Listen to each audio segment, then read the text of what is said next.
Iyon ay kung paano ko masususunan ang rebelyon sa aking nasasakupan. Naiintindihan mo ba ako, Claudia? Oo, naiintindihan ko. Paano? Sabihin mo. Kung hindi mo maririnig ang katotohanan, walang makakapagsabi sa'yo.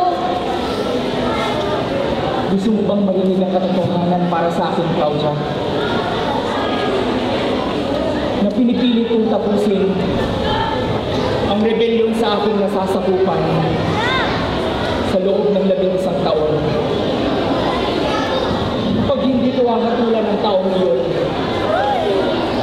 si Caiphas at ang mga Pariseyo'y magsisimula ng isang rebelyon.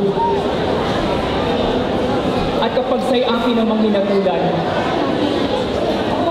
maaaring maghimagsik ang kanyang mga tagasunod.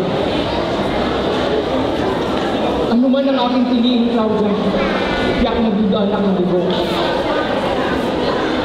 Binalaan na rin ako ni Aling Cesar na kapag muling sumiklab ang kaguluhan sa aking nasasakupan, kalit ito ang aking buhay. Iyon ang katotohanan, Claudia.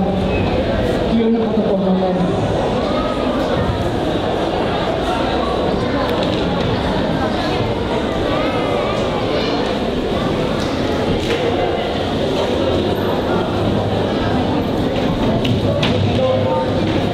Pinapasabi ko ni Haring Herodes na kayo daw pumunta siya at maghato sa kamatayan ng tao ito. Ano ang sakdal ninyo laban sa taong iyan? Kung hindi po siya gumagawa ng masama, ay hindi po namin siya dadalhin dito.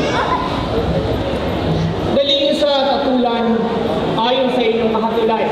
Wala po kami kapangyarihang umatol ng kamatayan kaninuman.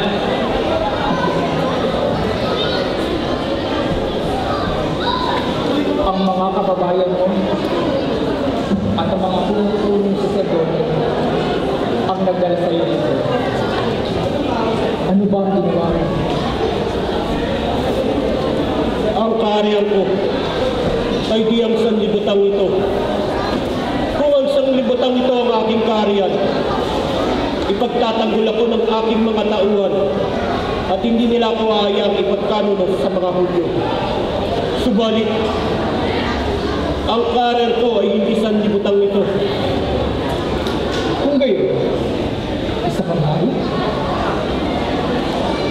Ikaw na nagsabi na ako'y hari. Ito ang dahilan kaya't ako'y naparito at ipinanganak upang magsabi ng katotohanan. At ang nasa tinig at ang nakikinig ay nasa panig ng katotohanan.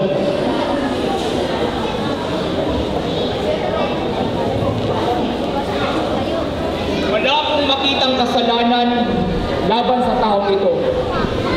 Ngunit, ayon sa inyong kaugalian, nararapat lamang na ako'y magpalaya ng isang bilanggo. Ibig ba ninyong palayain ko ang hari ng mga Hudyo? Di siya! Di siya! Kundi si Barabas! Si Barabas! Ilabas si Barabas!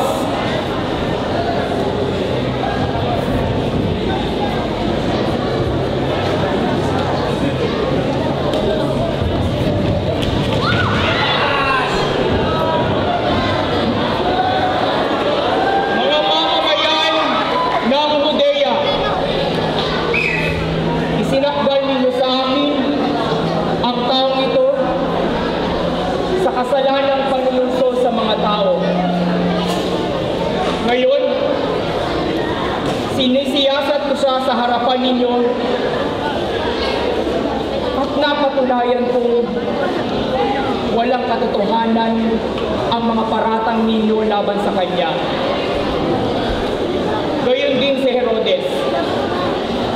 Kaya si Jesus ay pinabalik na sa akin. Hindi siya dapat hatulan ng kamatayan. Wala siyang kasalanan. Kaya't ipapahagupit ko na lamang siya at saka papalalayain. Mga kawan, dalhin ninyo ang taong iyan at ipataw ang hatol ko sa kanya. Malaya na ako! Malaya na ako! Malaya na ako!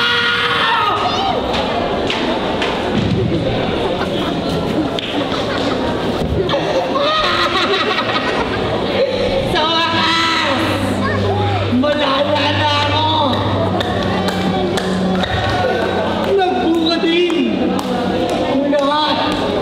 Ang pag-iirap ko sa mga nagdaang naalala ko sa kadahilanang naiibigan ng mga tao. Ginawa kong pagtulong sa kanila. Masama nga maraming ang ginawa kong pagnanakaw. Pagpatay. Subalit, iyo'y ginawa ko lamang para sa kaiunlad ng ibang mahirap. Subalit, bakit ganito? Bakit ganito ang aking nadarama? Hindi ko malimot! Patingin sa akin ang ito sa Nazaret! Tingin nila! Hinaano ko yung aking kaluluwa! Bakit ganito?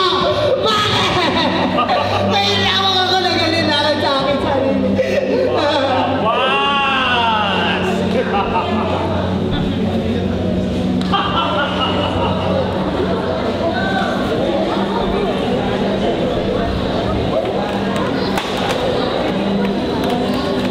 Binabati kita, Barabas!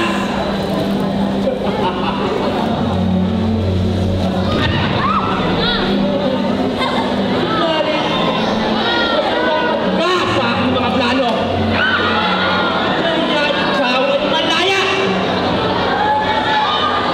Ngayon, ay may pagpapatuloy na rin natin ang ating mga sinimulan.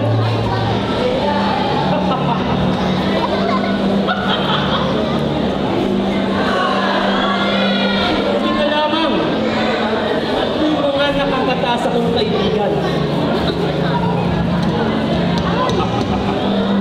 Mabuti na lamang at di nila alintana ang pakikipag-ugnayan ko sa iyo. Makakaligtaan na rin nila ang panloloob na ating binalak. Mabuti na lamang!